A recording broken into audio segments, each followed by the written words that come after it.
Bien, bienvenidos, buenas tardes.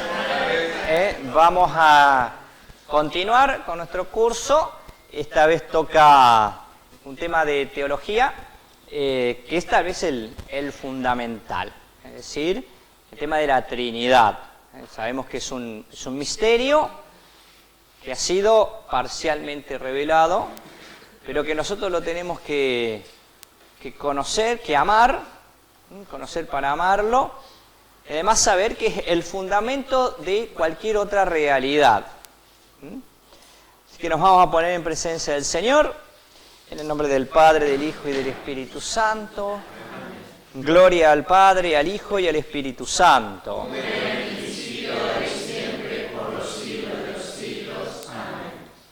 Bien, vamos a iniciar la diapositiva.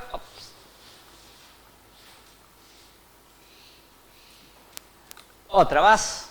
Estamos ahí pensando. Entonces nosotros queremos partir para retomar algo que habíamos visto el año pasado. Hicimos una definición de Aristóteles, que el hombre es un animal racional. Nosotros sabemos que somos un constitutivo biológico, pero somos más que biología. Y también es un animal político, algo que después la definición animal político tuvo otra característica, pero en la original es que es una persona, es un ser social, de polis, que es la configuración de las ciudades griegas. Por lo tanto, estas dos cosas, la racionalidad y la socialidad, son fundamentales para nosotros. Decimos que cuanto más conocemos la realidad, más nos conocemos a nosotros mismos. Además que el hombre es el único ser que puede reflexionar. Sí, puede no solo saber cosas, sino saber que sabe y elaborar sistemas de conocimiento. Y se pregunta profundamente, por lo tanto va más allá del instinto. Al animal le alcanza y le sobra para poder vivir, comer, reproducirse y defenderse de los enemigos. Nosotros siempre vamos a más. Y tenemos una necesidad de encontrar un sentido a las cosas. Y de este sentido, que podemos decir lo encontramos, lo ponemos, bueno, depende de esas cuestiones, es la orientación que nosotros le vamos a dar a nuestra vida. Todos somos humanos, todos tenemos una base común, biológica, incluso psicológica, pero no todos hacemos exactamente lo mismo. Y vamos elaborando caminos. Bien, y parte de nuestro camino nosotros lo conocemos ¿dónde? En nuestra comunidad, es decir, en la iglesia. Porque la iglesia es una realidad, no me acuerdo si ya dimos eclesiología, no, creo que no, cuando la demos, es una realidad divino-humana, tiene un aspecto divino, por su fundador, por su misión, por quien la sostiene, y un aspecto humano por quienes la constituimos. Está sostenida por Dios y formada por hombres. En el misterio pascual recibió la verdad fundamental, última, podríamos decir, acerca del hombre. Última no en el sentido de que agota la realidad, el conocimiento de la realidad, pero que muestra cuál es la orientación fundamental del ser humano. Por lo tanto, en ese sentido, no en todos, es que la iglesia tiene la verdad y no una opinión. Tenemos que tener cuidado para no aprovecharnos de esto y querer extenderlo con que lo que dice el cura o tal grupo de la iglesia, por ser la iglesia, siempre tiene la razón en todo. Eso no es así. Por eso tenemos que saber delimitar los ámbitos de conocimiento y de injerencia. Y la verdad es un servicio de la iglesia al mundo para la salvación. No es que la verdad tiene derechos, por ahí vamos a escuchar eso y que por eso hay que decirla siempre, no importa a quién atropellemos.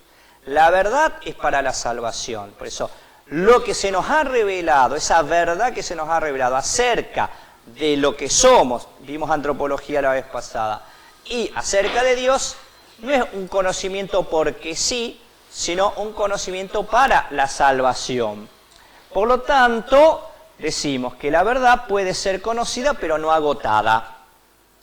hacemos este ejemplo, no solamente esas verdades trascendentes que hablan de lo divino, sino incluso hasta lo más común. Es decir, a ver si se acuerdan, seminaristas, ¿cuánto mide este escritorio? ¿Cuánto mide este escritorio, más o menos? 1,20 m.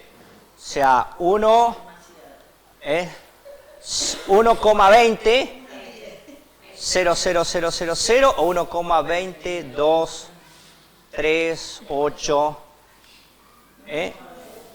Entonces, en la medida que nosotros tenemos mejores instrumentos, a ver si se capta la idea, podemos mejorar el conocimiento de la verdad. No tiene 1 metro y no tiene 5 metros, pero no es que mide exactísimamente 1,20 m. Puede que mida 1,20 m, 0,4 milímetros. Y siempre, o sea, por eso ya, la verdad puede ser aproximada y cada vez mejor aproximada, pero no agotada. Y esto también nos tiene que servir especialmente, o sea, si en lo natural es así, cuanto más en lo sobrenatural. Ahora bien, como puede ser adecuadamente aproximada, podemos decir que conocemos la verdad, aunque no la agotemos. Por lo tanto, es falso el agnosticismo, aquella doctrina filosófica que dice que no se puede conocer la verdad, que hay como un muro entre la realidad objetiva y el conocente. Y también el relativismo, donde es lo más común que nosotros escuchamos. Cada uno tiene su verdad. No, cada uno puede tener una opinión, es decir, una aproximación más o menos fundada, más o menos lógica, y a veces ni siquiera fundada. Pero no es que existan muchas verdades. Sí. Eso es una silla de plástico. Sí, no es un revólver y no es un país, aunque a alguien se le ocurra que sí. Lo puedo usar bien, mal, puedo ver bien o mal el color que tiene, depende de otras cuestiones, pero es una silla de plástico. Entonces son falsos, repetimos, el agnosticismo y el relativismo. Esto es importante para el tema que nosotros tenemos que tratar. Nuestro entendimiento, entonces, es limitado, pero no es inútil.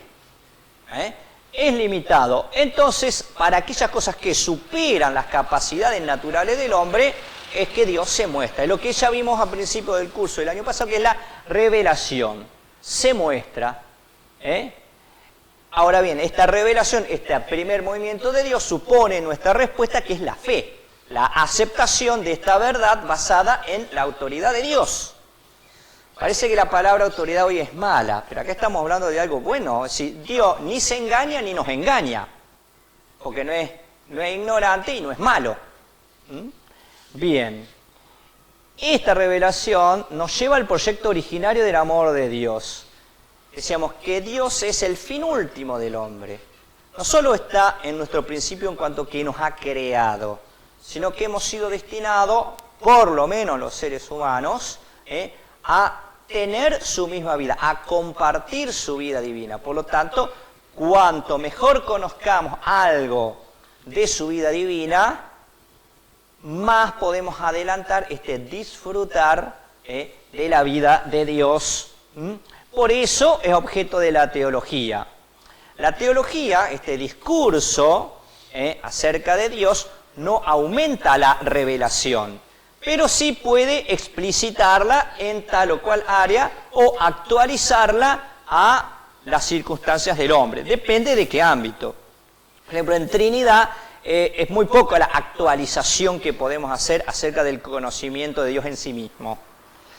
En antropología, al tratar del hombre y las sucesivas modificaciones tecnológicas e históricas, hay que estar siempre un poco más ayornándose.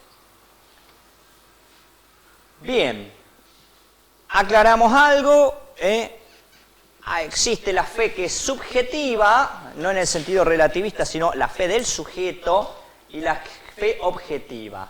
La fe subjetiva es el acto de creer y la fe objetiva es lo que creo.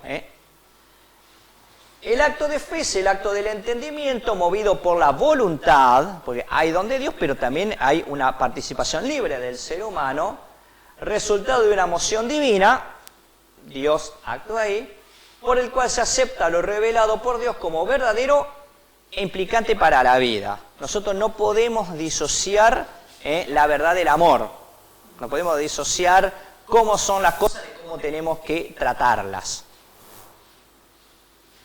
Entonces vamos a ver esta realidad fundante de toda otra realidad, que es Dios uno y trino. Y digo fundante porque todo lo que existe, lo vimos cuando dimos antropología, existe porque Dios lo creó. Excepto Dios, que existe por sí mismo, todo lo demás existe porque Dios lo ha creado. Entonces, toda otra realidad tiene su fundamento y su origen en esta realidad, de la cual conocemos apenitas, por las dudas, claro. El misterio de la Santísima Trinidad es central para la fe, es lo que decimos, es fuente de todos los otros misterios de la fe y es la luz que los ilumina. Por lo tanto, es lo más importante en la jerarquía de verdades. La jerarquía de verdades son aquellas cosas que la Iglesia propone para creer, pero no todas se tienen que creer del mismo modo. Es decir, no está al mismo nivel el misterio de la Trinidad que, para poner un ejemplo claro, el celibato de los curas.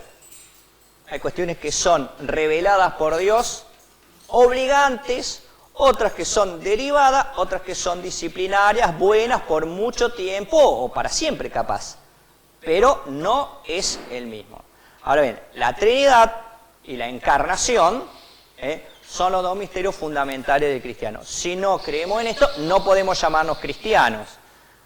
Tendremos otra configuración religiosa, válida, lo que sea, pero no podemos llamarnos cristianos. Vamos a hablar entonces ahora de Dios en cuanto uno. Yo les voy a pedir que tengan un poquito de paciencia, porque al ser esto un poquito así arduo, va a requerir que armemos el rompecabezas. Ahora, este rompecabezas va a quedar armado al final. Entonces vamos a dividir esta parte en Dios uno, es decir, Dios en sí mismo en cuanto Dios, y después la vida íntima de Dios, que es la Trinidad. Son una sola cosa, pero nuestra inteligencia no puede captarlo y por eso lo divide en dos aspectos de Dios. ¿Alguna pregunta hasta acá? Bien. Feliz. Antes. Eso. En la creación nosotros intuimos a Dios. Ya lo decía el libro de la sabiduría, lo repite Romanos. Nosotros viendo la armonía del mundo, de las criaturas, la complejidad de la biología, intuimos, porque no es una deducción lógica, que las cosas no pueden dar razón de sí mismas. Dios también es el que es por sí mismo. Eso en filosofía lo podemos ver. Todas las cosas existen por otro. Han sido creadas, movidas, causadas, menos Dios. Dios es en sí mismo. Y además es un poquito el nombre que Él reveló. No lo reveló como una cuestión filosófica. Bueno, pero se da una coincidencia, al menos en el aspecto de la expresión. El acto de ser, existir, es una realidad primera y después viene, ¿qué cosa? ¿Cómo existir? Sí, yo existo y existo como ser humano. Este libro existe y existe como libro. ¿Qué tengo en común yo con el libro? Que existimos. Entonces, al acto de existir es el ese, se lo llama así, y después el cómo es la esencia. Son dos nociones filosóficas que nos vienen de Aristóteles y de Santo Tomás. Lo digo simplemente para explicar que Dios es acto puro de ser, es un existir. Y acá les voy a pedir paciencia y pensamiento y no imaginación. Porque nosotros cuando imaginamos perdemos. Porque al ser criaturales, nosotros no podemos imaginar el existir sin una esencia. Yo me imagino cosas que existen, no me puedo imaginar la existencia, pero la abstracción lógica me lleva a entender qué digo cuando digo solamente existir, independientemente de cómo exista la cosa. Dios es perfecto porque es acto puro de existir, no está compuesto entre existencia y una esencia. Por eso es perfecto. Además, en Éxodo 3:14, cuando se le aparece a Moisés, Dios se manifiesta y manifiesta su nombre como señal de predilección por Israel. Cuando dice la traducción yo soy el que soy, más o menos, acá los biblistas pueden iluminarnos mejor, es decir, es más complejo en hebreo, sobre todo antiguo, es yo soy el que seré, yo soy el que estaré contigo. No solamente habla de la existencia de Dios, sino de su modo de acompañar a un pueblo y de ser su liberador. Dios nunca se va a revelar en abstracto para que lo conozcamos. Dios siempre se revela como el Goel, como el Salvador, como el Redentor. Entonces, la existencia de Dios nos es revelada en cuanto Salvador, no en una abstracción. Después tenemos que hacer nosotros ese trabajo, pero en cuanto a la revelación es de este modo. Pero también a partir de eso, Dios no solamente da el existir a todos, sino que dando el existir, da también el sentido. Porque Él es amor. Entonces, para hablar de lo que vamos a hablar, y ya viene complicado lo poco que dije, tenemos que usar la analogía, que son comparaciones. La comparación es en parte igual, en parte diferente. ¿Verdad? La analogía es así, tiene grados, y la analogía sirve para algún aspecto de las cosas, no para todo. Entonces, en lo que voy a decir, paciencia. Bien, primero, si yo hablo de Dios en sí mismo, antes de hablar de su vida íntima, tenemos que hablar de lo que llaman los atributos de Dios, que son perfecciones esenciales de la naturaleza divina. Son perfecciones de Dios, las tiene por ser quien es. Elías. Bien, y acá vamos a ver algunas. Algunas son en el sentido positivas, que dicen algo acerca de Dios directamente. Otras se las llama negativas, o atributos negativos, no porque sean malos, sino porque solo los conocemos negando un límite en características nuestras. Lo primero, Dios es simplicísimo, quiere decir que no es compuesto. Yo tengo espíritu y materia, y además tengo esencia y acto de existir. Mi materia está compuesta por una multitud de órganos y de átomos, o sea, somos seres compuestos. Por eso cuando nos morimos, ¿qué pasa? Empieza la degradación, la separación de lo que nos ha compuesto. Dios no es así. Dios solamente es existir, por lo tanto es simplicísimo. Dios también es omnisciente. Significa que todo lo conoce y por lo tanto es infinitamente sabio. Y cuando hablamos de otro atributo, vamos a hablar de este tema de si Dios conoce el futuro o no. Dios también es omnipotente.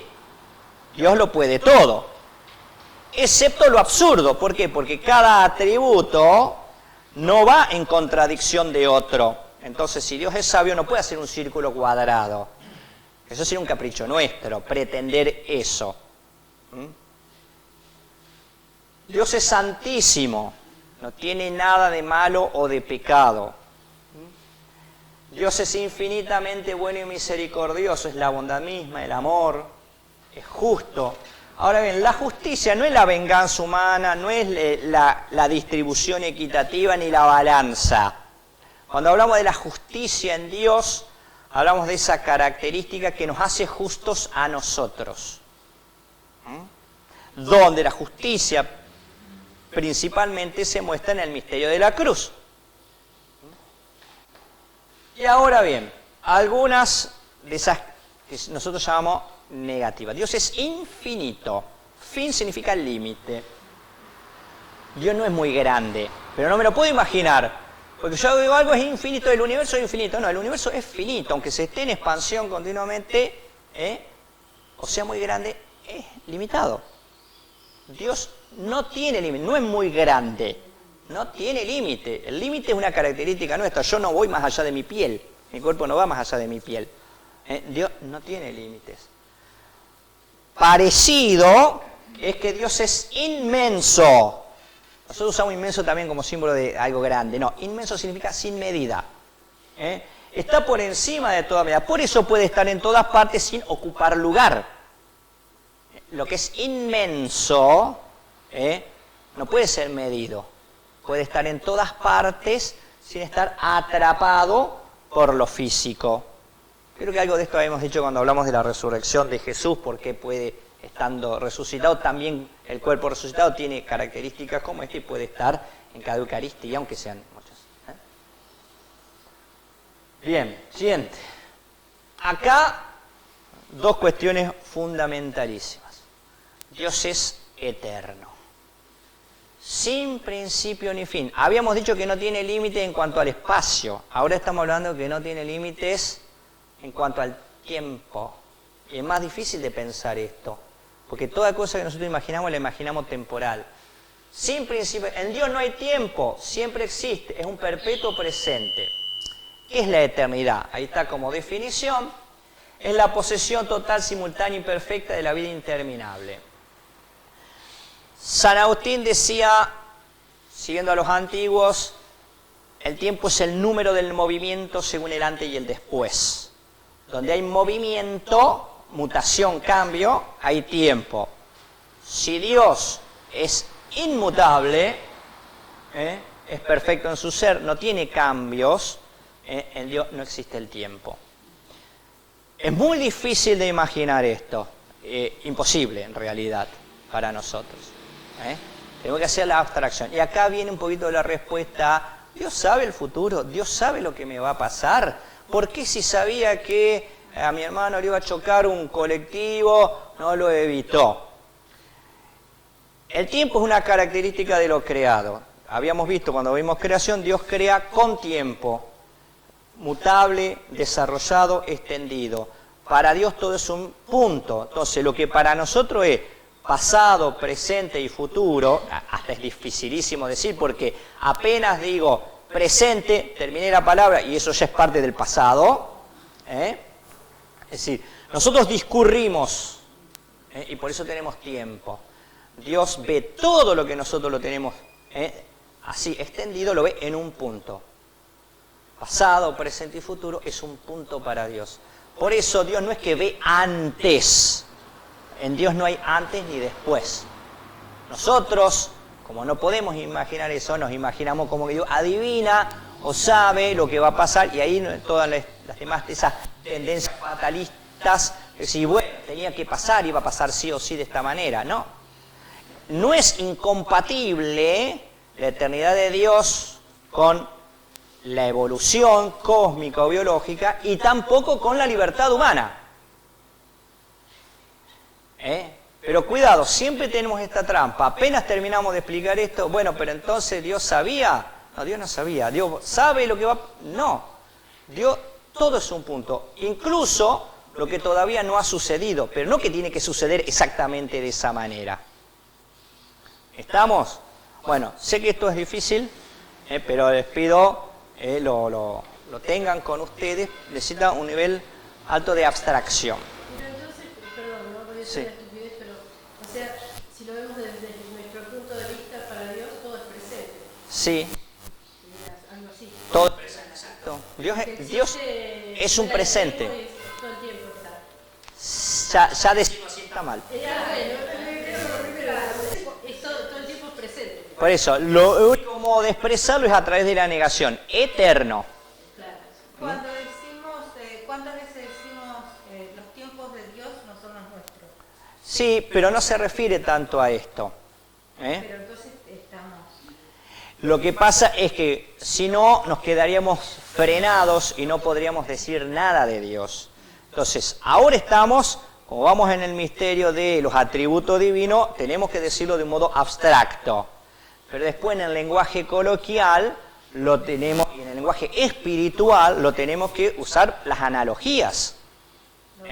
Dios mismo usó las analogías cuando dice, como una madre alza a su criatura, así Yahvé te ha sostenido. O sea, no es que porque esto sea tan abstracto para nosotros no podamos usar otros lenguajes, pero tenemos que saber el ámbito. Cuando nosotros decimos Dios extendió su brazo y defendió a Israel, sabemos que es una analogía de que lo acompañó y lo ayudó, de una acción de Dios de sostener a su pueblo, pero no que le brotó un brazo así en el medio de la nada y lo agarró como un ogro, un gigante. Estamos, entonces, el ser humano tiene esta capacidad, tiene que tratar de no confundirse en los niveles de lenguaje que usa. Entonces, ahora estamos para explicar esto en nivel de abstracción absoluta. No hay que imaginar. Ahora, inmediatamente después, para la vida normal, y sí tenemos que imaginar. Por ejemplo, perdón, padre, cuando Moisés ora para que cese la guerra y se cansa, ¿qué le ponen? Dos piedras, sí. Bien, entonces acá un poco yo les había hecho este esquemita del tiempo. Yo le hago siempre esta comparación, digamos, si yo tengo una línea, la línea es una sucesión de puntos. Si ustedes me ven la sucesión de puntos, yo la puedo tirar así en el espacio y ustedes la ven más corta, parece menos. Llega un momento en que ven un punto. Pero entonces es otra analogía que yo tengo para explicar cómo algo puede ser extendido para otro y puntual para uno. Es puntual para Dios, lo que nosotros llamamos historia, que es algo extendido, para Dios es algo puntual. Pero, terminado esta parte de lo que Dios es en sí mismo, hablando de Dios, Él mismo nos reveló que Él es comunión de personas. Acá también se complica. Claro, porque las palabras tienen muchos valores para nosotros. Entonces decimos, primero, Dios no es un Dios solitario. La perfección de Dios no es la no necesidad de otros, sino la comunión de personas. Y esto lo sabemos solamente por revelación. Si usáramos nuestra cabeza y miráramos la naturaleza, podríamos llegar a intuir que alguien debe haber creado en esto, o no. Algunos no llegan a pensar en un ser superior, piensan que es así la naturaleza. Y llegamos a Dios, o el motor inmóvil, o la primera causa de todo, el ser supremo, pero ahí me quedo. En Cristo, en Jesús, Dios nos ha revelado que aparte de ser Dios, es comunión de personas divinas.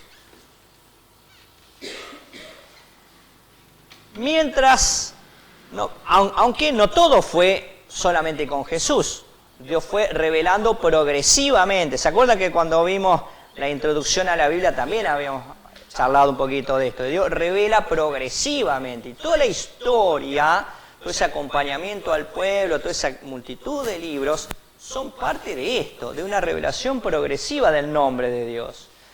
En principio, en la época de los padres, con Abraham, Isaac y Jacob, en esa época, cuando ellos abandonaron su monoteísmo, cuando ellos abandonaron su politeísmo y pasaron a adorar a un Dios único, aunque de algún modo aceptaban la existencia de otros, pero este era el que tenía la manija y los otros fueron cada vez relegándose en la nada, ese Dios era el Dios de los padres, el Dios de los padres, el Dios de Abraham, de Isaac y de Jacob.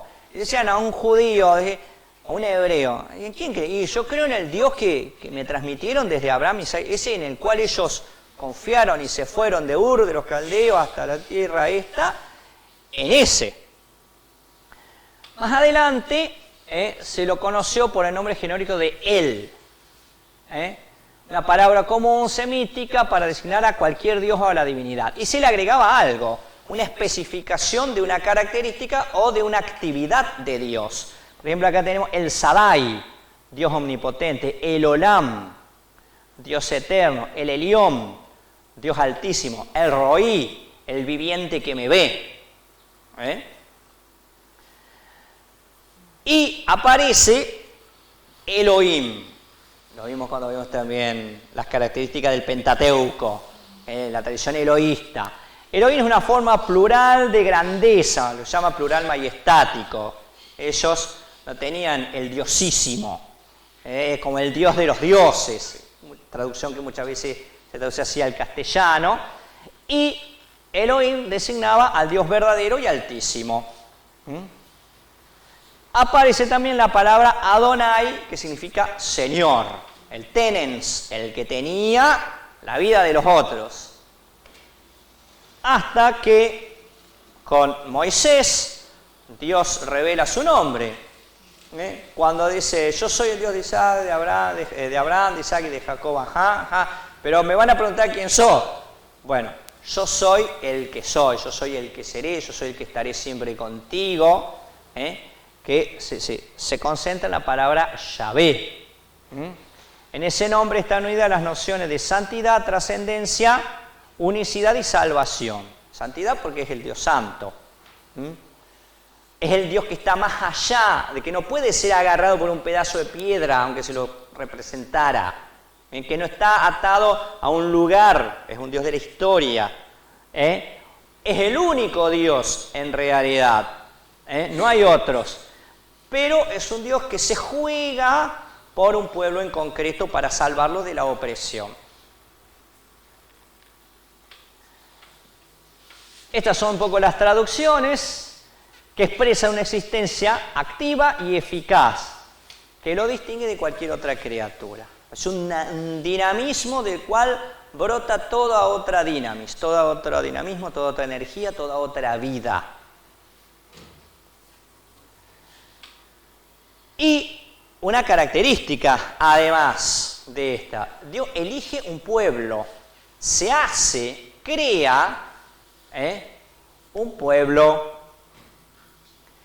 y la relación con este pueblo la conocemos bajo la noción de padre. Por eso decimos que Yahvé es el padre de Israel, el padre del pueblo de Israel. Y así es que Dios fue invocado como Padre desde antiguo, no solamente en Israel, sino en distintas religiones. Aunque en Israel tenía un sentido un poquito más particular. Era el creador del mundo, era el que eligió Israel, el rey de Israel y padre de los pobres. Es decir, como una concentración de paternidad en Dios. Un Dios que está siempre asistiendo, especialmente al más débil. Pero, si los padres engendran hijos, la palabra padre habla de un origen también. Dios es el origen de todo, la autoridad trascendente, y que es bondad y solicitud amorosa para con sus hijos. Entonces hablamos de origen, estamos hablando de solicitud para el bien, y por tanto tenemos que hacerle caso. Como los hijos tienen que hacerle caso a los padres, por lo menos en aquellas épocas. Bien, si nosotros vamos a la vida de Jesús, vamos a darnos cuenta que Él a Dios lo llamó su Padre, pero de un modo un poco más especial que el resto, que esta generalidad de ser parte del pueblo de Israel. Jesús se comprendió como hijo de un modo único y exclusivo. Y que esto era verdad y no la ilusión de un fanático o de un alienado, se comprueba con la resurrección. El Hijo, obediente al Padre, muere en la cruz y por la acción del Espíritu y el poder del Padre es que resucita.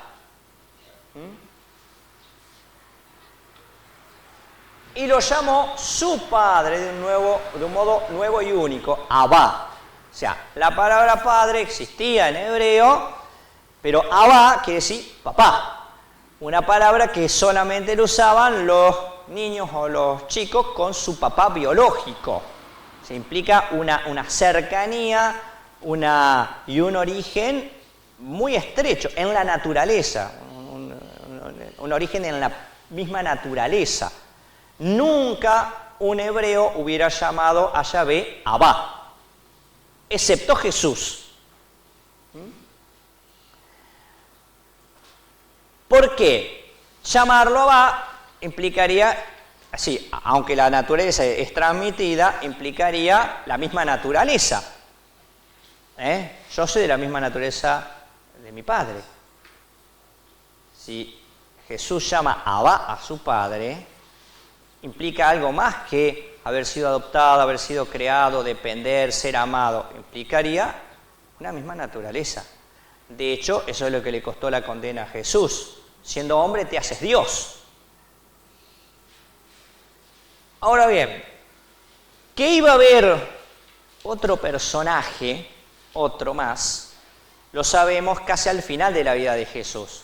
Recordemos que los evangelios se escriben 40, 50, 70 años después de la muerte de Cristo y resurrección, a la luz de la resurrección y del desarrollo de la iglesia. Entonces, no podemos pensar tanto en esa presencia del Espíritu Santo, en la anunciación, porque es una reflexión posterior, sino en todas esas promesas de Jesús que decía, enviaré otro consolador, el Espíritu Santo, etcétera, etcétera. Entonces, Jesús revela que hay un Espíritu Santo, aunque esto se ve claro a partir de la resurrección y de Pentecostés. Antes era una promesa, existía, no es que no existiera, pero quadnos, es decir, hacia nosotros, a partir de la resurrección. Y es este Espíritu el personaje principal de la actividad de la iglesia. Si nosotros, ¿se acuerdan la vez pasada? Habíamos visto el Evangelio de Lucas, decíamos que hay una presencia, el Evangelio está narrado desde una presencia del Espíritu, Jesús, que está bajo una inversión, dependiendo del Espíritu que lo lleva para acá, que le hace hacer esto, lo otro constantemente, hasta que muere en la cruz, entrega el Espíritu, y a partir de eso, el Espíritu pasa a ser el protagonista de los relatos de Lucas en la vida de la iglesia. Es el Espíritu el que conduce a la iglesia, a los apóstoles, de un lado a otro. Entonces, la promesa de Jesús, de estar siempre con nosotros, se hace real en la presencia y la acción del Espíritu Santo que Él había prometido. Y de esta manera se experimenta el Espíritu Santo como un sujeto divino también, pero distinto de el Padre y de Jesús, que también tenía la misma naturaleza, también era divino. Entonces nos encontramos acá con esta paradoja que creemos en un solo Dios, pero parece que hay tres divinos. Y la divinidad es una característica de Dios, es casi un sinónimo de Dios. Bien, las comunidades cristianas les costó tiempo, o sea, lo aceptaban, pero entre que había que vivir, que sobrevivir, que te perseguían, que trabajar, que criar a los chicos, todo eso, no es que tenían tiempo de venir a un curso o de estudiar teología en un seminario y esas cosas, claro, eso vino. Entonces, muy poco a poco se fueron dando cuenta de la diferencia entre las personas del Padre, del Hijo y del Espíritu Santo. Y la usaron en las fórmulas bautismales, es decir, sabían que eran diferentes, no podían explicar el cómo, tampoco se dedicaban mucho a eso. Pero sí, en lo fundamental, en el hacernos hijos nosotros, que en el bautismo aplicaban las fórmulas trinitarias. Pero, claro, en la mente humana cuesta conjugar 3 y 1. No es como el limpia bella metal, 3 en 1. Por lo tanto, cuando pensamos esto, los intentos de explicarlo completamente de modo racional, deductivo, termina cayendo en una o en los otros extremos de sacrificar la tríada de persona en la unidad o la unidad en la Trinidad. Es decir, terminamos diciendo que son un único Dios que se disfraza de 3 maneras diferentes, o volvemos a caer en 3 dioses que se juntan o algo así. Y acá vemos estas cosas. Mucho de la teología de la Trinidad se clarificó, como tantas otras cosas, a partir de las herejías. Si de aquellos que negaban algo fundamental. Entonces, la Iglesia se tuvo que poner a pensar cómo explicarlo mejor, no cómo cambiarlo o inventarlo. O sea, hay un solo Dios y hay tres divinos. Ajá, ¿y cómo? Y al momento de explicar, había aguas por ahí, cosas que no... Entonces, se empezó a explicar mejor, a reflexionar. Entonces, una de las herejías es el modalismo, del siglo III principalmente, Noeto, Praxeas y Sabelio. Decían, Dios es uno solo, es el que se presentó antiguamente, es el Padre. Y Cristo y el Espíritu son modos distintos de manifestarse el Padre. Incluso algunos extremandos se los llamaba patripasianos. ¿Por qué? Porque decían, el que murió en la cruz era el Padre con una figura como de hijo. ¿Se entiende esto? Si algo no se entiende, por favor me cortan y dicen, el modalismo es esto. Un solo Dios que tiene modos distintos de presentarse. Pero es un solo Dios y una única persona divina, que tiene modos distintos, como si se pusiera caretas distintas. Bien. Otra, principalmente de Arrio, es el subordinacionismo. Este fue más complejo, más pensado. Decía, hay una subordinación ontológica, es decir, en el ser del Hijo respecto del Padre. El Hijo es menor que el Padre, hubo un tiempo en que el Hijo no existió. En definitiva, el Hijo es una criatura, la más excesa, como un superángel. Entonces, el subordinacionismo que decía, podemos decir que Jesús es divino, pero no es tan divino como el Padre. Y de ahí el Espíritu Santo más abajo todavía, ¿verdad? Entonces, cuando Arrio decía, el que es llamado Hijo, hubo un tiempo en que no existió, está diciendo que no es eterno entonces. Y que por lo tanto es creado. Entonces, solamente divino, en el estricto significado de la palabra, es el Padre, es Dios. Los demás son criaturas súper excelsas, angélicas, que el Padre o el primero crea para poder crear lo otro. Y ahí, bueno, ahí se va complicando con otras herejías derivadas. Pero estos son los dos grandes polos, como les decía, o el modalismo o el subordinacionismo. Entonces, idas y vueltas, en el concilio de Nicea en el 325 y mejorado un poquito por el concilio de Constantinopla van a clarificar. Y ahí estamos los credos. Fíjense que a pesar de que esta es la dificultad principal en teología, se resolvió bastante pronto. Y sí, primero que estas herejías surgieron entre 100 y 150 años antes de que se resolvieran. Antes los tiempos eran distintos a los nuestros, digamos, pasaban 50, 100 años y se seguía hablando de lo mismo, no es que ahora todo cambia de un año para el otro. Bien, entonces, ahí el credo en un solo Dios, Padre Todopoderoso, creador del cielo y la tierra, de todo lo visible y lo invisible. Entonces, y se van resolviendo distintas cosas, o sea que no existen dos dioses, que no existe un principio del bien y otro del mal, que la materia es mala. No, todo es bueno porque ha sido creado por Dios. Creer en un solo Señor Jesucristo. El título Señor era aplicado también al Padre, pero acá, para evitar la idea de dos dioses, se le aplica a Dios al Padre, Señor a Jesucristo, y para mostrar más claramente la igualdad, estos, Hijo único, nacido del Padre antes de todos los siglos, ¿sí? Antes de que el tiempo existiera. En realidad no se puede decir así, pero es un modo humano, ¿sí? Es eterno. Dios de Dios, luz de luz, Dios verdadero, Dios engendrado, no creado, que significa que viene de, pero no por creación, viene naturalmente, de la misma naturaleza del Padre. Bueno, y después la parte de la encarnación que se estudia en Cristología. Cree en el Espíritu Santo, Señor, otra vez, y dador de vida, dos características que son solamente de Dios. Y no solo procede del Padre como el Hijo, sino que procede del Padre y del Hijo. Después hubo una controversia sobre cuál era el modo de proceder, de venir. Proceder significa venir de, pero no necesariamente es criatural. Y recibe una misma adoración y gloria, porque es divino. Bien. Aplicado al Hijo, el Concilio de Nicea usó el término griego homoousios, que significa de la misma naturaleza. Es parte del credo. Otro término que fue un poco controversial es el término persona, en griego prosopon. No la querían usar mucho. ¿Por qué? Porque vieron el modalismo. Originalmente, las palabras también cambian, prosopon era la máscara.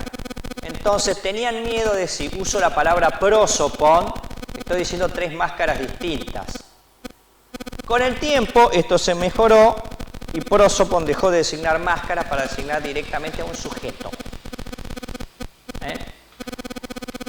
Por eso el término persona lo podemos usar. No muestra una sustancia o naturaleza, sino que se refiere a una relación. En latín, nosotros decimos que persona es esse ad. Es un ser en relación a otro. Por eso podemos decir que hay personas humanas, angélicas y divinas. En general, siguiendo a un filósofo que se llama Boecio, persona, a partir de la humana, se elaboró esta definición de persona: sustancia individual de naturaleza racional. Pero eso no se puede aplicar a Dios. A partir de ahí también empezó a designar individuo, y en cierto modo se puede aplicar a Dios. Una persona divina significa la relación en cuanto subsistente. Y acá, nuevamente, abstracción absoluta. Esto es un poquito así. El Padre, eternamente, o sea, sin tiempo, engendra un ser de su misma naturaleza, su misma sustancia, sin salir de lo que Él es. Y a ambos, a su vez, al Espíritu Santo. Entonces, tienen la misma naturaleza, son la misma sustancia. Sustancia no es el esnifada ni la droga química. Sustancia, la habíamos visto que al principio cuando vimos un poquito de Aristóteles, es lo que es estable, lo que no es accidental. Entonces, en Dios hay una única sustancia, la divina.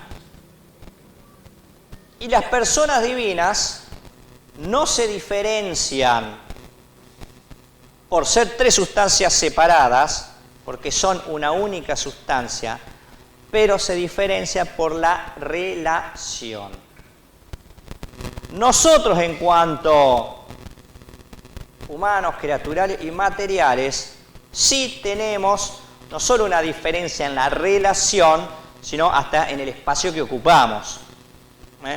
Si yo tengo un hijo, es numéricamente diferente a mí, temporalmente sucesivo a mí, y físicamente ocupa otro espacio, ¿verdad? Tenemos la misma naturaleza humana, hasta los mismos genes, por lo menos en parte, pero es un individuo diferente y además ocupa un espacio, un tiempo diferente. Bien. Dios, cuando engendra eternamente al Hijo, le da toda su sustancia sin perderla, porque Dios no puede perder. Entonces aparece el Hijo, que es idéntico en todo al Padre, menos en que no es Padre, es Hijo. Entonces, estamos acá con esta característica tan difícil. Les pido no imaginen, hagan el esfuerzo por no imaginar. Entonces, en Dios todo es uno, excepto la relación, y una relación de oposición. Nadie puede ser padre e hijo de sí mismo, ¿verdad? Bien. Entonces, en Dios hay relaciones y la esencia divina es subsistente. Por lo tanto, estas relaciones no son accidentales. Es accidental que yo esté enfrente de esa silla. Puedo estar al costado, puede no estar la silla. Es un tipo de relación local, de lugar. Bien. Acá estamos hablando de otro tipo de relación que se llama relación subsistente porque existe siempre. Y el nombre de una persona divina muestra aquello por lo cual se distingue de las otras dos. El Padre no es el Hijo ni el Espíritu Santo. El Hijo no es el Padre ni el Espíritu Santo. El Espíritu Santo no es el Padre ni el Hijo.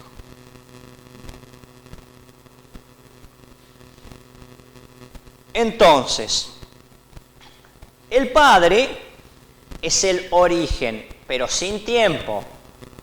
Origen, mi papá es origen mío, pero con tiempo. En Dios esto es sin tiempo. Es el principio de las otras personas. Por el Padre existen las otras, pero al estar dentro de lo que es la sustancia del Padre, no son criaturas. Son divinas igual que Él, es el origen de todo. El Padre es atemporalmente principio sin principio del Hijo y del Espíritu Santo. El Espíritu Santo y el Hijo no son inferiores, no son otros dioses y no son criaturas. Lo único que tienen de diferente del Padre es que proceden del Padre, vienen de. Sin materia y sin tiempo. Por lo tanto, proceder, venir de, no significa necesariamente creaturalidad. En nosotros sí, pero en las personas divinas no. Estrictamente hablando, proceder es venir de. Lo que pasa es que nuestra experiencia cotidiana es que todo lo que procede es efecto de una causa, y la causa es superior y anterior temporalmente al efecto. Pero en Dios, que no tiene tiempo, no es así. Por eso decimos que el Padre es Padre como nadie más, tan Padre que genera un Hijo de su misma esencia. Es una paternidad eterna y permanente. Podemos decir que el Padre, utilizando unas palabras de otra materia, que es la soteriología, o sea, el Padre se abaja, como que se vacía de sí mismo, y entrega todo, y en ese vaciarse y entregar todo es que aparece el Hijo. Y por lo tanto es idéntico al Padre, excepto en una cosa. ¿En qué no es idéntico al Padre? En que no es Padre.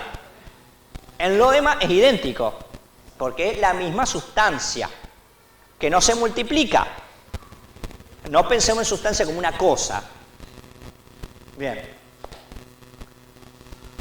El Padre y el Hijo tienen una misma naturaleza y gloria. Hijo designa la segunda persona de la Trinidad. No tenemos que pensar en un engendrar humano. Lo hacemos a partir de la comparación con lo humano. Por eso digo, tenemos que usar algo de lo común nuestro, pero después abstraerlo de los límites del tiempo y de la materia.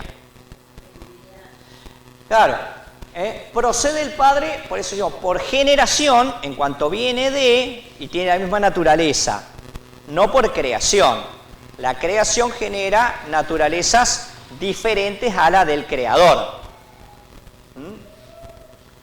Por lo tanto, engendrado, aplicado al Hijo, no significa lo mismo que en los humanos. Si no, estaríamos con una especie de mitología, esos dioses que andaban dando vuelta y preñaban mujeres acá por la tierra. Engendrado quiere decir que proviene de y que no es creado. Por eso, en el credo, cuando decimos engendrado, no creado, la palabra engendrado es para decir, viene del Padre, pero no como una criatura, no como algo creado. Simplemente eso, nada más.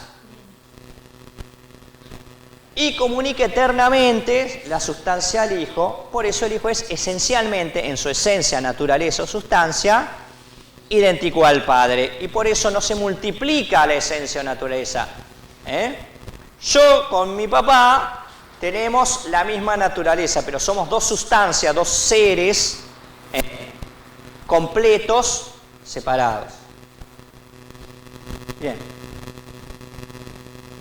la filiación humana es tan imperfecta que supone, ya lo dijimos, una separación numérica y física entre Padre e Hijo. La filiación divina es tan perfecta que no, siguen siendo uno. Ahora bien, al Hijo, aparte de eso, se le aplicó logos, palabra, verbo, la palabra dinámica. El castellano, el vocablo palabra no es tan bueno como el latín verbum o el griego logos, porque logos también significa algo de razón, de sentido. Con logos o verbo, lo vemos en el Evangelio de San Juan, se quiso significar la inmaterialidad de la generación y también la unidad, igualdad e inseparabilidad de la esencia del Padre y el Hijo en su personal diversidad. Esto para decir que cuando yo me pienso a mí mismo, estoy engendrando un Ernesto idéntico a mí mismo, pero inmaterial en mi caso, que es idéntico y a la vez está separado de mí, pero está a la vez dentro de mí.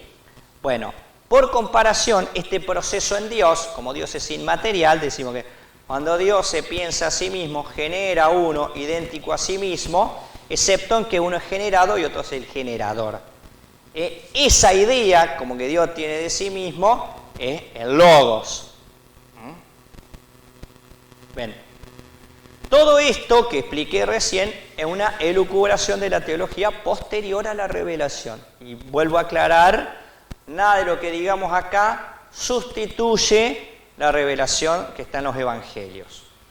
Trata de explicarla mejor, adecuada a las distintas épocas y con los elementos filosóficos y de conocimiento que cada época tiene. Nada más. Bien, siga. Pero resulta que, aparte de este proceder del Hijo, hay otra procesión, hay otro proceder. Jesús lo había explicado, les enviaré, el Padre le enviará, viene de mí, viene del Padre, por ahí van jugando con esas cosas. Ahora bien, como Dios no puede tener multiplicado cada acto, no podemos decir que Dios se conoce una vez, engendra uno idéntico a sí mismo y el Hijo, y se vuelve a conocer y engendra otro distinto al Hijo. El acto de conocimiento es uno, eterno, permanente y único. Ahora, por comparación con las capacidades humanas, nosotros tenemos inteligencia, tenemos también voluntad o amor. Entonces, la otra procesión se da a modo de amor entre el Padre y el Hijo. Y como no tenía nombre propio, porque no es una filiación, ya con el Hijo no puedo aplicar a nada más filiación, se le dio el nombre de expiración. Un poco tomando eso de que el Espíritu se apareció en forma de viento y de que ya en el Antiguo Testamento Espíritu se llama Ruaj, ese aliento que salía de la garganta y vitalizaba. Entonces vemos cómo distintas nociones y palabras van armando esta cosa. En la Escritura lo llama Espíritu Santo, esa tercer persona divina que procede según el amor, le decimos que es el amor del Padre y del Hijo, que realiza la unidad entre el Padre y el Hijo porque son uno en el amor, y es el amor con que Dios mismo se ama. Y esto es perfección, no es egoísmo. Si nosotros nos amamos a nosotros mismos, necesitamos excluir a otros. Dios se ama a sí mismo amando el Padre al Hijo y el Hijo al Padre. Entonces ahí vemos como sin salir de sí mismo hay un amor de alteridad, no un amor de egoísmo, que excluye la alteridad. En Dios el amor genera la alteridad y aparece ahí la tercera persona de la Santísima Trinidad.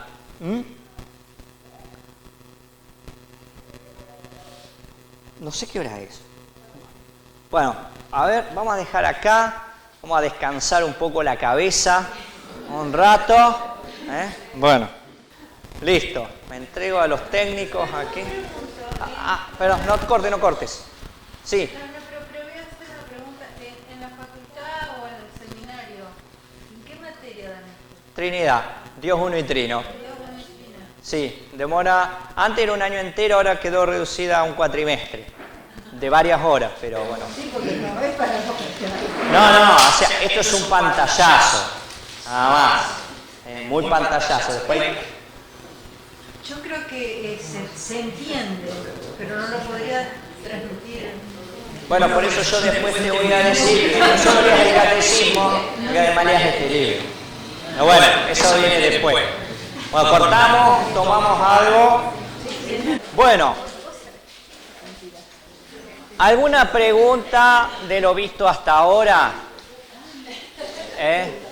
Bueno. Empecemos de nuevo. No, porque ya lo dijimos cuando empezamos el curso. Esto es un pantallazo.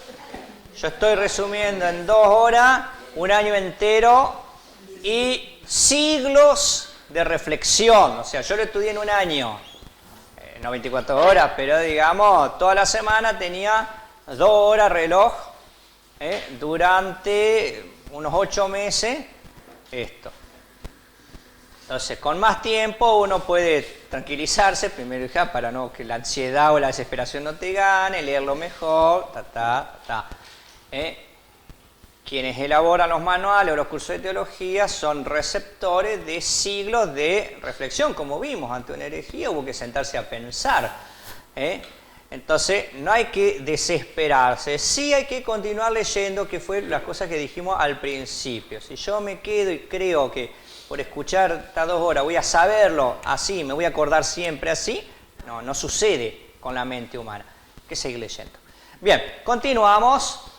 Hablamos de otro que procede, y esta procesión, en vez de ser a modo de inteligencia como el Hijo, que por eso se llama logos o verbo, no tiene un nombre propio, se le llama expiración, un poco tomando este tema bíblico, el soplidito, es el Espíritu Santo. Hubo una controversia con los ortodoxos que nos separaron un poquito de ellos, entre otros motivos teológicos y políticos. Hubo otro que se llamó el filioque, en latín, y del Hijo. Porque en el primer credo decía que el Espíritu Santo procede del Padre. Después, más adelante, en los concilios carolingios le agregaron y del Hijo. Al principio esto no era mal visto, tenía como distintas interpretaciones, y después con la ruptura política entre Occidente y el Oriente cristiano, es decir, el Imperio de Bizancio, el Imperio bizantino, como que Occidente extremó el y del Hijo, haciéndolo como del mismo modo así, como si fueran 2 fuentes, y en respuesta los ortodoxos dijeron exclusivamente del Padre. Entonces, chao, no entendimos más, es comunión de un lado, es comunión del otro, hasta el Concilio Vaticano II, donde Pablo VI y Atenágoras, el patriarca, levantan mutuamente las excomuniones que se habían dado entre el Papa de Roma y el Patriarca de Bizancio. Porque en definitiva no son más que detalles. Lo que podemos decir, la mejor aproximación a esto, no es ni la exclusividad del Padre con exclusión del Hijo, ni como si hubiera 2 fuentes, sino que decimos que el Espíritu Santo procede del Padre por el Hijo. ¿En qué sentido? El Padre engendra al Hijo y lo hace idéntico a Él en todo lo que no sea la paternidad. A su vez, el Padre expira el Espíritu Santo, pero no es parte de su paternidad. Por lo tanto, no es incompatible expirar con ser hijo, mientras que sí es incompatible ser padre y ser hijo. Entonces, el Padre, cuando genera al Hijo, le da también la capacidad de expirar al Espíritu. Y en este mismo proceso, el Padre expira al Espíritu, podríamos decir, por el Hijo. Pero no es como un tubito. Pero son las palabras menos malas o más adecuadas que nosotros podemos encontrar para esto. Para poder entender cómo el Espíritu procede del Padre y del Hijo, pero no como de 2 fuentes diferentes y separadas. Entonces, es esto. El Padre, al engendrar al Hijo, le da la capacidad de que del Hijo proceda también el Espíritu Santo. Por eso procede de ambos, pero principalmente del Padre. Porque el Padre es el origen de todos y Él no está originado por ninguno. Y todo esto eternamente, por lo tanto, ser originado en el Hijo o el Espíritu no implica creaturalidad, temporalidad, inferioridad. El Espíritu es el que hace uno al Padre y al Hijo. Otro modo de explicarlo, que yo había dicho, el Padre se vacía y ama, y en este amar genera al Hijo, pero esta capacidad de hacer esto, el Hijo la recibe del Padre, por lo tanto le devuelve todo al Padre. En esta ida y vuelta amorosa es que tan poderosa que genera la persona del Espíritu Santo, el Espíritu de amor. Por eso, hacen uno al Padre y al Hijo, es el espíritu de unión entre el Padre y el Hijo, pero no como si hubieran estado separados y hubo alguien que los tuvo que juntar. Se le llama don al Espíritu, porque es lo que Jesús nos prometió como regalo, como don, y es para poder amar y conocer a Dios. De hecho, más allá de que lo habieron resucitado a Jesús, recién pudieron entender algo de esto cuando vino el Espíritu. Aún resucitados se habían quedado ahí. Recién con el Espíritu salen. El don hace que se donen. Y en la Trinidad, otra palabra rara, ya dije bastante cosas raras, pero esta también es así, como que juntan lo que dije separadamente hasta ahora. La llamada perijoresis. Es decir, la mutua compenetración de las personas divinas y la coexistencia de cada una en las otras. Es decir, como que cada uno está dentro del otro. Porque no están separados. Son uno en todo, excepto en la relación de oposición. En esa cuestión. A esta perijoresis, palabra griega, los latinos la llamaban circumcesio, una palabra tomada de un estar sentado uno arriba de otro o permanecer alrededor de.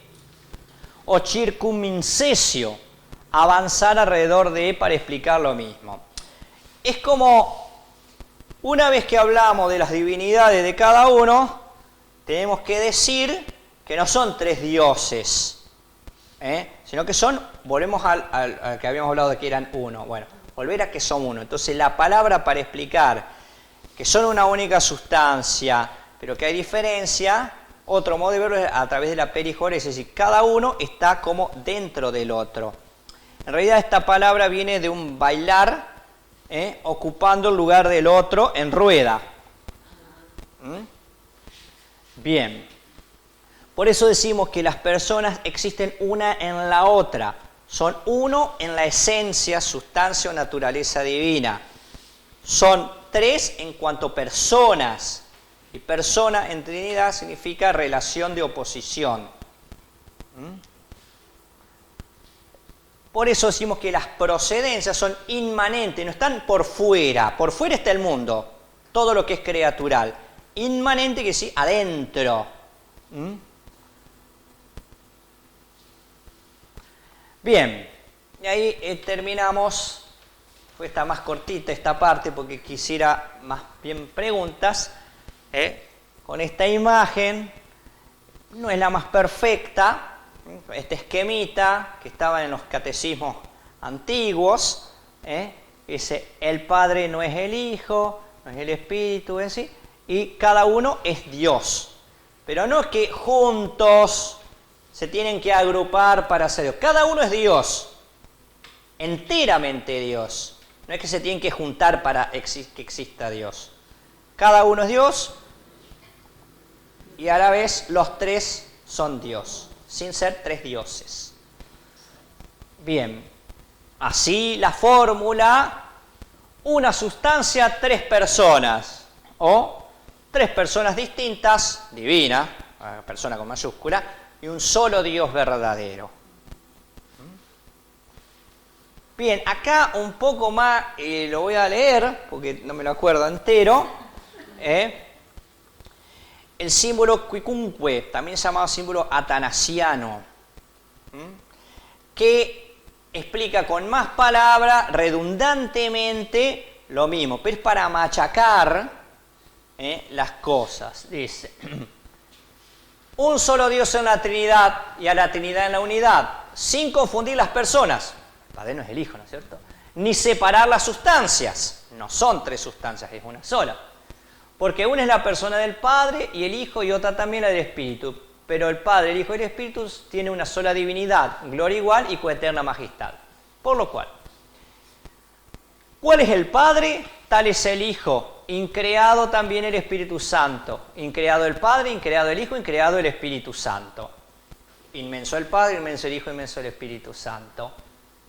Eterno el Padre, eterno el Hijo, eterno el Espíritu Santo. No son tres eternos, sino un solo eterno. No son tres increados, ni tres inmensos, sino un solo increado y un solo inmenso. Omnipotente el Padre, omnipotente el Hijo, omnipotente el Espíritu. Sin embargo, no son tres omnipotentes, un solo omnipotente. Dios es el Padre, Dios es el Hijo, Dios es el Espíritu Santo. Y sin embargo, no son tres dioses, sino un solo Dios.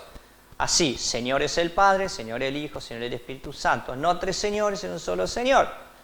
Porque así como por la cristiana verdad somos compelidos a confesar como Dios y Señor a cada persona en particular, la religión católica nos prohíbe decir tres dioses y tres señores. Padre, por nadie fue hecho, ni creado ni engendrado.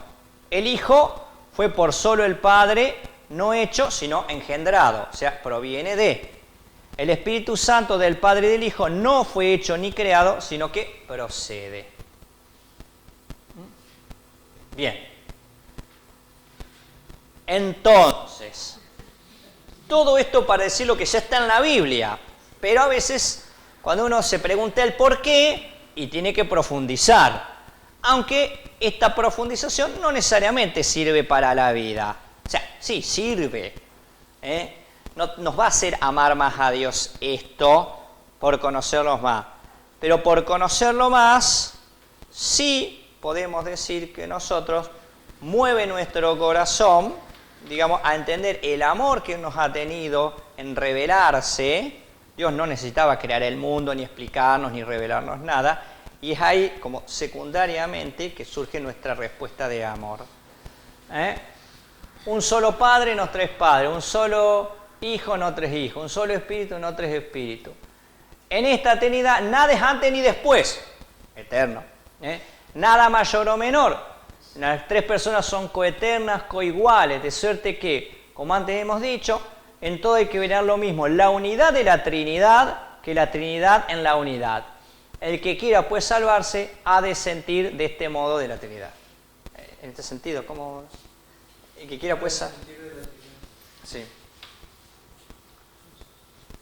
Bien. ¿Otro más? No, terminamos acá con nuestras explicaciones. Ahora, yo quiero un poquito de preguntas, porque si no, uno por vergüenza no dice. Y yo no digo que se van a acordar de todo, como ya me dijeron que no se van a acordar de todo esto. Entonces, para que ustedes se acuerden, les recomiendo, y está en PDF, está en línea, este libraco de 770 y pico de páginas, contando toda la bibliografía y todo lo demás. Tiene la mitad habla de la Biblia y de la historia de la teología, y la otra mitad habla de la parte sistemática, son las explicaciones que dimos de la Trinidad. Aunque como la teología se basa en la historia de la teología y en la Biblia, la segunda parte repite mucho de la primera. Pero al ser algo tan complicado, que nos lo digan dos veces, nos queda mejor. Entonces, este libro es arduo, pero no es tan difícil, aunque parezca mentira y tenga palabras en latín y todo eso se busca. Hoy hay mejores elementos. Se llama Dios uno y trino, no podía llamarse de otra manera, de Eunsa, la editorial Eunsa, y de Lucas Mateo Seco. Ese es el autor, Lucas Mateo Seco. Yo lo recomiendo, léanlo con paciencia, como todas estas cosas, con paciencia, y se llega a la luz. Y también en el catecismo. También en el catecismo, pero yo encontré el catecismo, a mí me resulta como más enredado. ¿Viste? Sí, es más enredado en el sentido que tiene muchas citas. Y no puede llegar a perderse en la cantidad de citas. Es decir, La ventaja de un manual de teología es la sistematización de las explicaciones. Por eso tiene primero una parte con citas, con dónde en la Biblia dice esto, cómo se aparece cierta intuición, que no lo hablamos acá, de la Trinidad, en la sabiduría de Dios y en el Espíritu de Dios que soplaba sobre las aguas, ahí ya como una intuición de las tres personas, pero no un conocimiento. Después todo Jesús y como las herejías y todo lo demás. Entonces esa es la parte que nosotros llamamos positiva, en el sentido de dónde nos vienen los datos. Y después la parte sistemática, que es la reflexión que se ha hecho. ¿Y la Suma Teología de San Bernardo? No, de San Bernardo no conozco la de Santo Tomás de Aquino. La de San Bernardo yo la leí 2000 páginas. Ajá, no, yo no la leí. Perfecto, yo lo imaginé, lo leí me encantó muchísimo. Los asemejé al catecismo, la enseñanza antigua de la época de San Bernardo, al catecismo que hizo Juan Pablo II con... ¿Por qué? Porque algo que no pudimos tratar acá, porque si no se iba demasiado, es que a lo largo de la historia de la teología, distintos autores teológicos, algunos santos, otros no, han dado, por ejemplo, distintas explicaciones. Muchas son las analogías. ¿Vieron como yo dije? Uno procede a modo de conocimiento de sí mismo, el otro de amor de sí mismo. Bueno, en eso está San Bernardo, sobre todo San Agustín, que tiene las analogías psicológicas, llamadas así. Pero no podemos detenernos mucho en eso. Pero analogías esas son comparaciones como, para que nos sirvan a través de algo humano bien conocido, lo ponemos en un nivel superior y lo comparamos con esta posibilidad de que tres sean uno. Ernesto, una pregunta.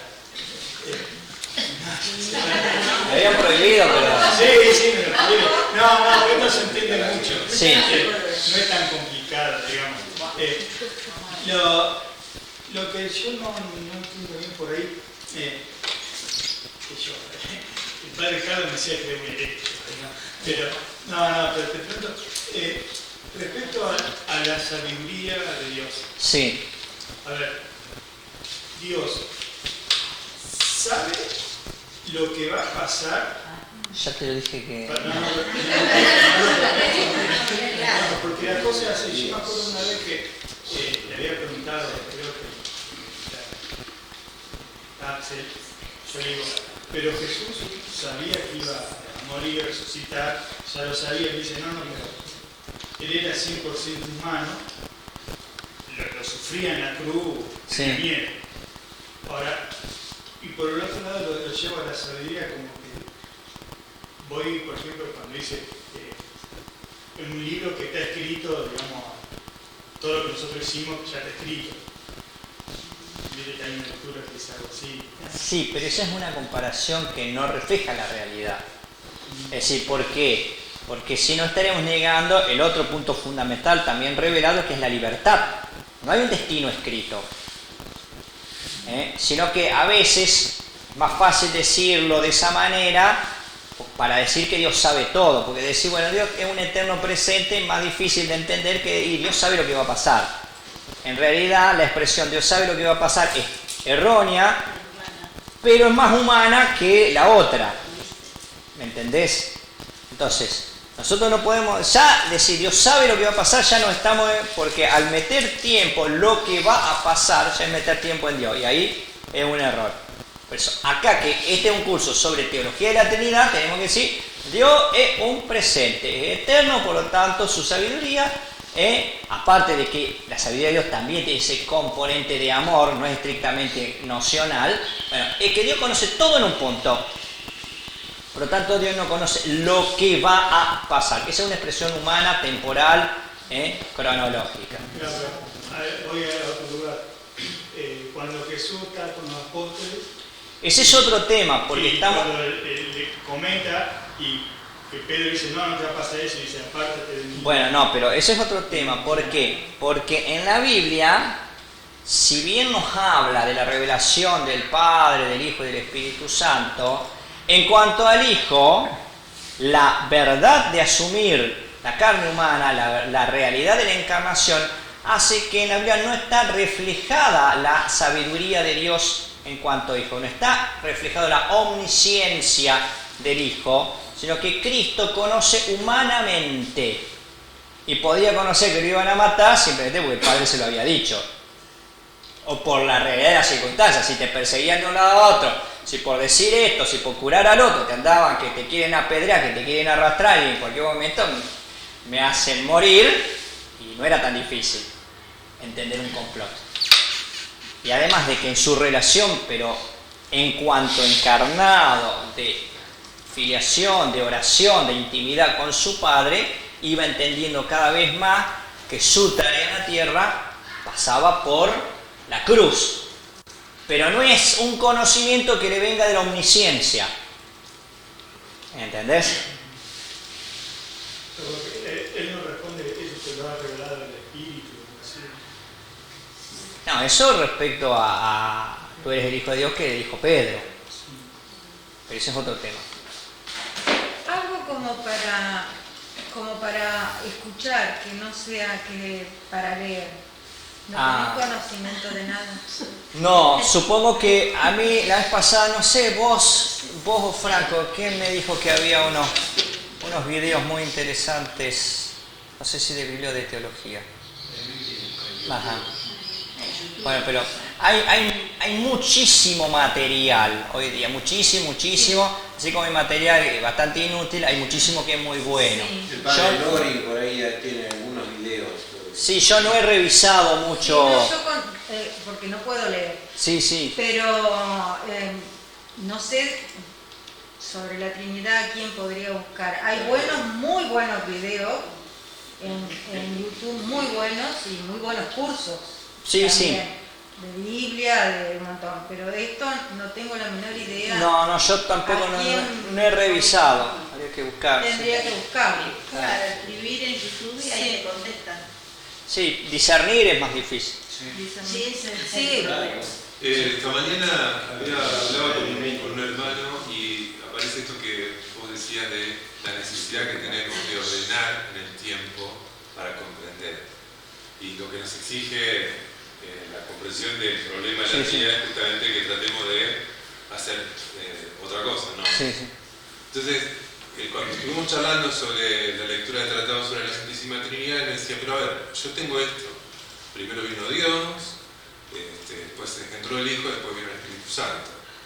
Pero en el Tratado de la Santísima Trinidad, el encinar de Mambré, digamos, las manifestaciones, él las atribuye al Espíritu Santo, que serían contemporáneas de los profetas.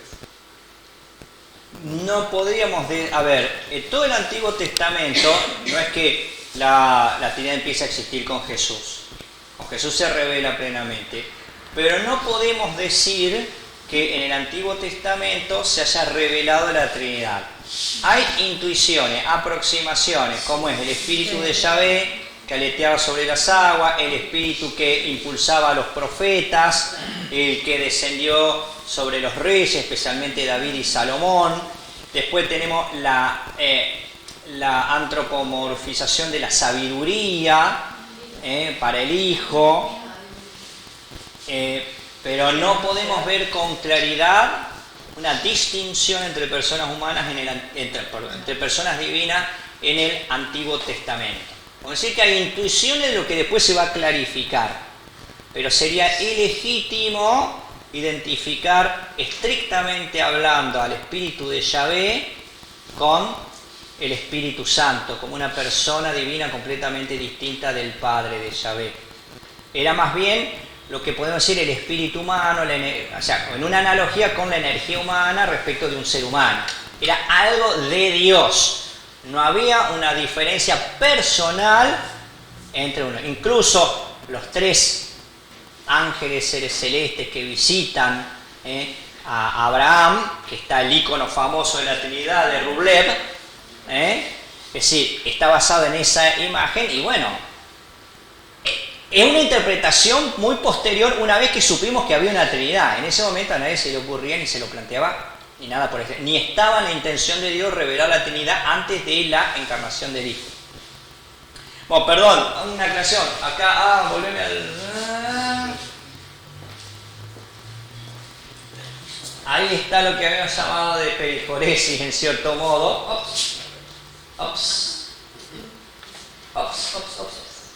Mira, ¿ves? El Padre tiene sentado al Hijo y tiene sentado al Espíritu Santo. Un poco uno en el otro y todos procediendo del Padre. Bueno, la iconografía, la cosa plástica ayuda también a algún aspecto, no a todos, por eso no me puedo quedar con, no sé, con todo. Padre, yo le quería hacer una pregunta, Sí. pero no sé si es pertinente a la charla de hoy. Vos Si hacelo. no, usted me dirá. Con respecto sobre todo a Dios creador. Sí, Hoy vemos, y retomando un poco lo que decía Mauricio, de la noción de tiempo que siempre nosotros como ser humanos queremos poner a las cosas, ¿no? sí, Hoy vemos que la ciencia avanza, que el hombre busca, que quiere descubrir cosas, que quiere calmar sus inquietudes. Con este tema, por ejemplo, que ha surgido de este nuevo satélite que encuentra nuevas galaxias, que el universo cada vez más grande. Nosotros, ¿qué respuesta como laicos, o sea, unívocas, podemos dar en 2 o 3 líneas para decir, bueno, puede venir alguien, o un joven, un adolescente, pero tu Dios es creador de esto que vivimos acá, de las nuevas galaxias, si hay vida. no, porque Dios es creador de todo lo que no es Dios. O sea, la noción de creación no implica el planeta Tierra solamente. De lo contrario, habría muchos creadores, que a su vez entonces serían criaturas, si está multiplicado. ¿Me entendés? Entonces Dios es creador de todo el universo y la creación es todo lo que no es Dios. Así sean miles de millones de galaxias, de cientos de miles de millones de años luz, en expansión o en contracción, eso no importa. Creación es todo lo que no es Dios.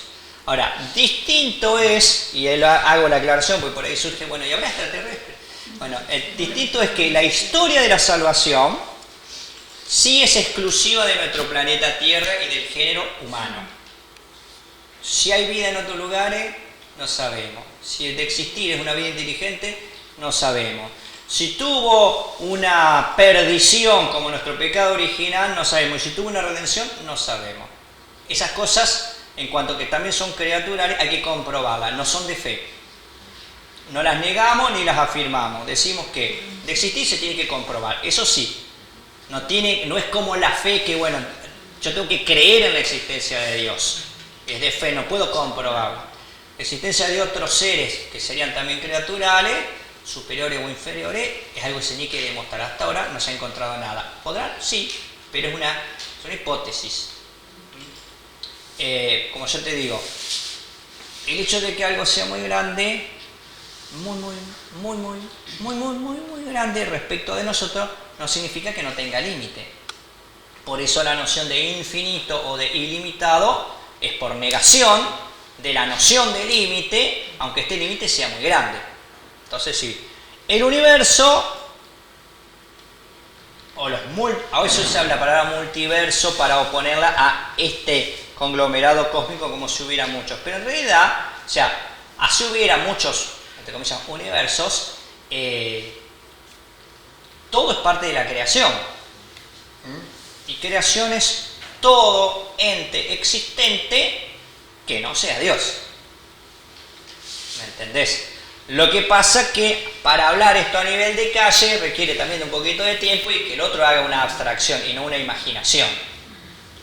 Claro, por eso yo decía en ese sentido de diferenciar lo que es una respuesta humana y lo que es la abstracción. Sí, pero es que hay una parte donde vos no podés hacerlo sin abstracción. Porque la persona al imaginar ya se imagina un alfarero haciendo una pelotita de barro y otro alfarero hace otra pelotita y este es mi mundo y el otro mundo, pero ¿me entendés? Entonces, si bien a nadie se le va a exigir un nivel de abstracción como el cual hemos usado para, entre comillas, entender algo de la Trinidad, para la pregunta que vos me decís, y sí, vos tenés que decir, mirá, no es que Dios creó solamente la tierra y otros dioses habrán creado otros planetas. Dios es uno y creó todo lo que no es Él. Así lo conozcamos o no lo conozcamos, sea grande, sea un multiverso, sea lo que sea. Gracias. A ver, quizá para la pregunta hay,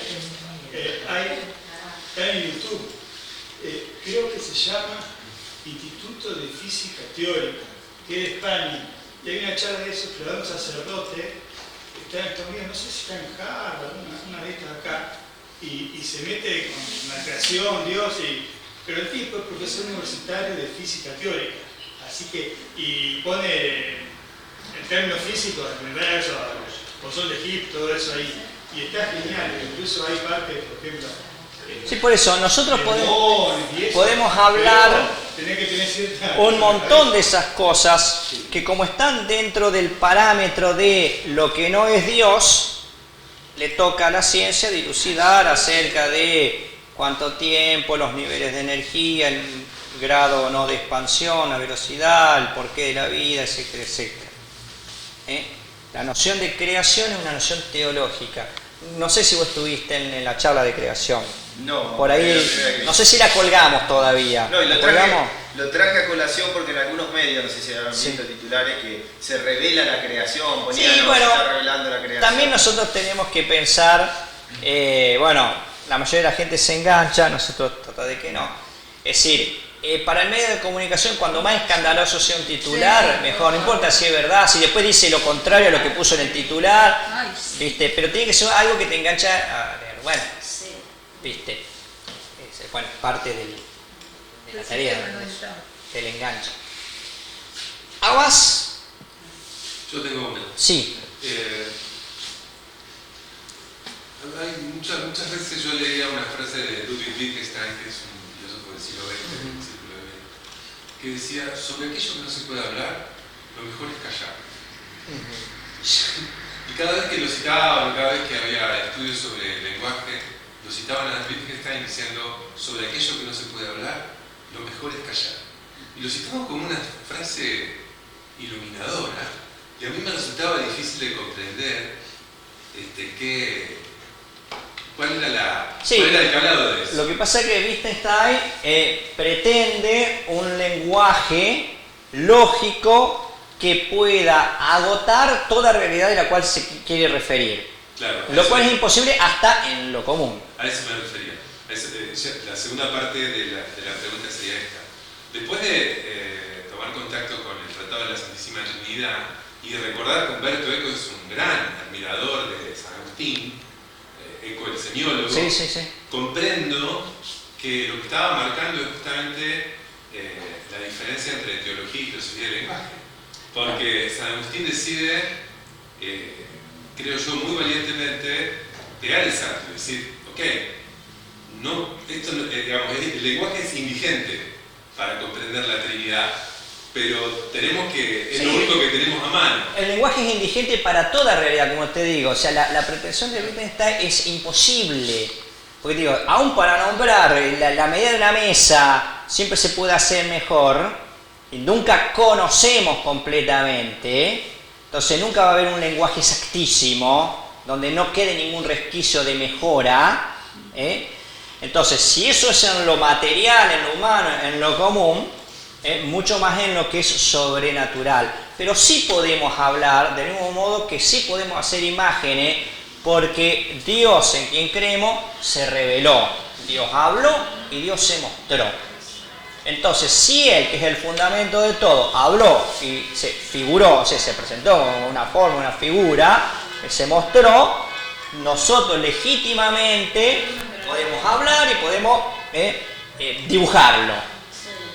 Salvando la diferencia de que nada de lo que digamos lo agota y que ninguna figura, por muy hermosa que nos mueva espiritualmente, tampoco agota la realidad de Dios. Sí, eso. No sé si es cachetito más o menos rosado. Me sirve el bebé Jesús para entender que se hizo un bebé en algún momento.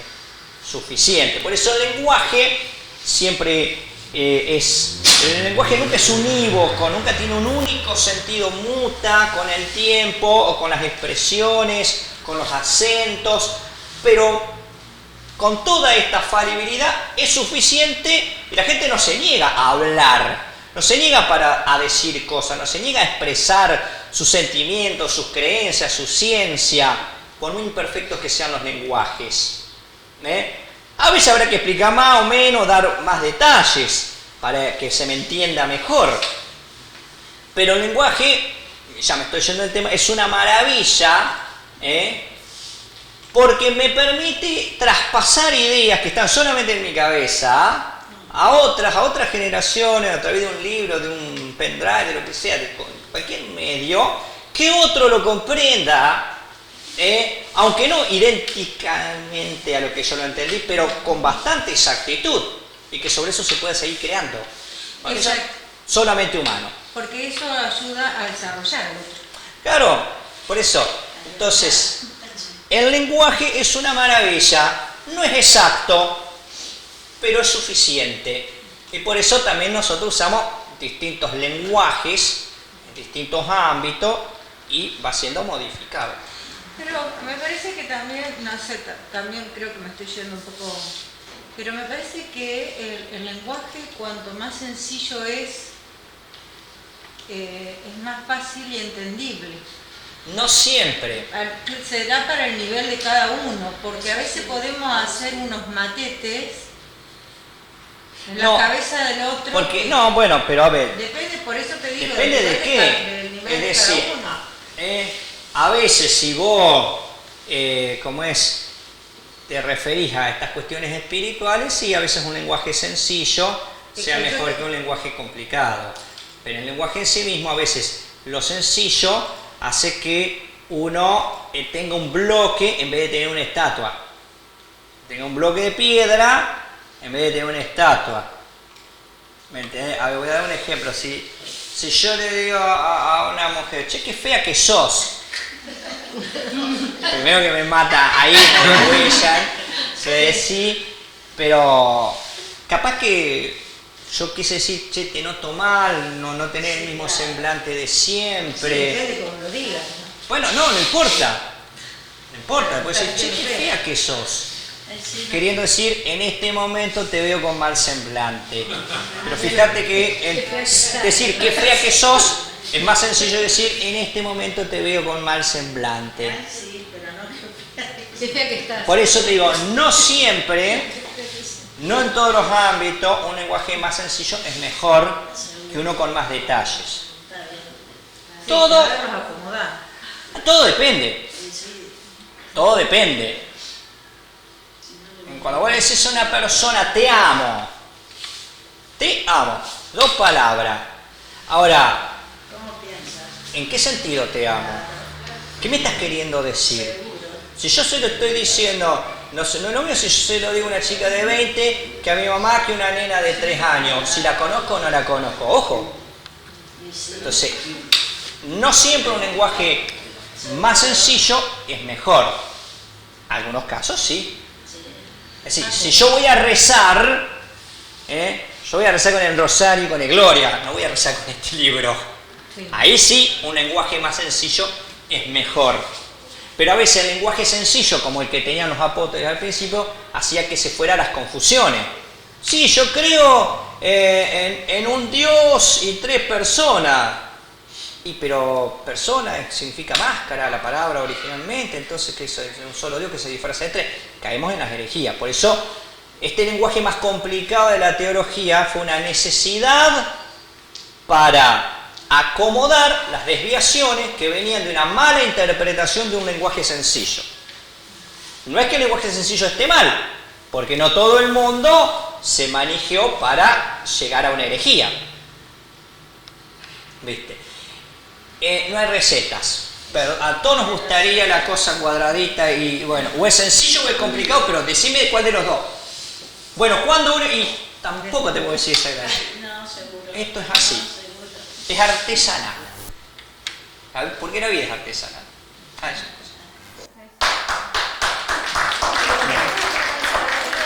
Gracias.